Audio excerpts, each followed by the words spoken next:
Joining us now is David Stockman, former director of the Office of Management and Budget under President Ronald Reagan. He's also the author of the new book, Peak Trump, The Undrainable Swamp and the Fantasy of MAGA. So I'm taking it you don't agree with that rosy assessment of the economy for this year. Well, consider the source. In the year 2000, he predicted Dow 36,000.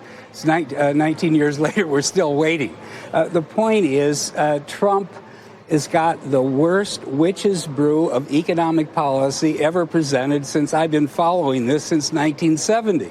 We've got a trade war on consumers that's not going to help. We have a border war on immigrant labor that we need. We have a political war on the Fed that's finally belatedly trying to normalize interest rates and shrink its balance sheet. And we literally have a war on the solvency of the country. He inherited a $700 billion deficit in year 10 of a recovery that was already long in the tooth, added $500 billion from tax cuts, putting $100 billion more into the swamp of waste in the Pentagon, paying for it by adding $60 billion domestically to buy off the Democrats.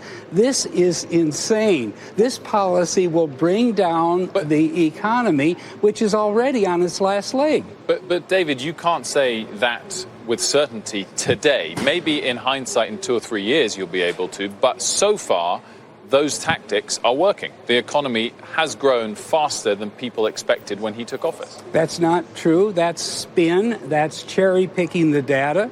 If you look at the first 25 months under Trump, average job creation, 205,000 a month. Take the last 25 months under Obama, average job creation, 213,000 a month. That's not what I'm saying. There's no acceleration. No, I didn't say there was. It's faster at this stage of a long economic cycle than people had been predicting when he took office. I'm not comparing. It doesn't matter what they've been predicting. But there are improvements. I mean, wage growth went to 3%. We didn't get that during the Obama economy. We had 1 quarter of 4%, mainly on the back of pull forward of exports because of the trade war looming and because consumers drew down their savings rate because they got a tax cut. But here are the facts.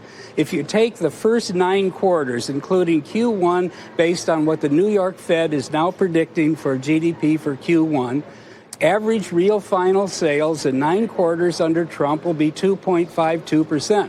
In the last 9 quarters of Obama, it was 2.50. Nothing is happening except the cycle is getting older and older, and we're now 3 months from the record in history that came from the 1990s when there were a lot of headwinds and no tailwinds, when you didn't have Europe falling apart, when you didn't have 40 trillion of debt in China and, But to put the comparison with President Obama aside, growth has been higher than people forecasted at the point that he took office. The only thing I think you can say with certainty now is he hasn't collapsed the economy. Maybe it will. It's coming. But you can't say that for certainty. Yes, you can. You can say you can't. David, How with certainty? I will say you have been on this show and other shows before warning of financial You know collapse. what? But wait a minute. But you know why? And we haven't seen it. Okay, you can say it with certainty because no one has outlawed recessions. Okay, we are at the 116-month point of this cycle. A recession is going to happen 5 months or 10 months or 20 months down the road.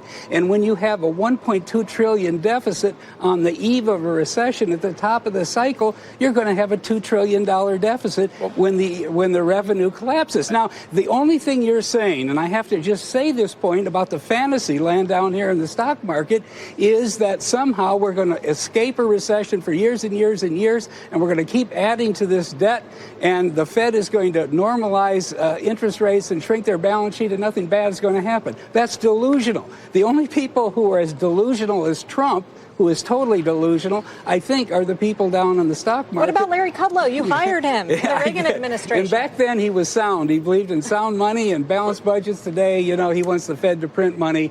And but I don't think anyone here is saying that we think there'll never be a recession again. I'm just saying you can't say with certainty that that's going to happen immediately. I think you can. Separately, but wait a minute. I think you can say that if you're going to put huge inflationary forces into the economy at this late stage of the cycle, and we're taxing $250 billion from China at 12%, if you're going to put a 25% tariff on cars, which have absolutely nothing to do with national defense.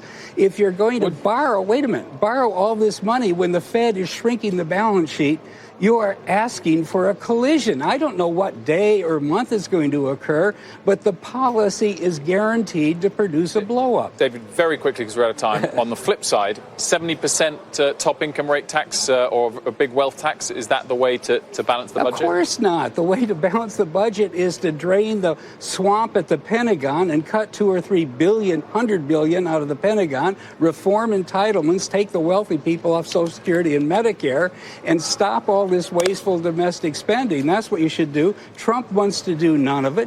The House Republicans don't care. The Democrats want to spend more. The fact of life is that we're going into the 2020s with the baby boom retiring 10,000 a day and the Social Security and Medicare exploding, and everybody in Washington is sitting there whistling past the graveyard. You got to come on with some good predictions sometime. I mean, I feel like there's a lot of Armageddon and carnage coming from your mouth, David, on the latest book. Thank you very much. Thank you. David Stockman.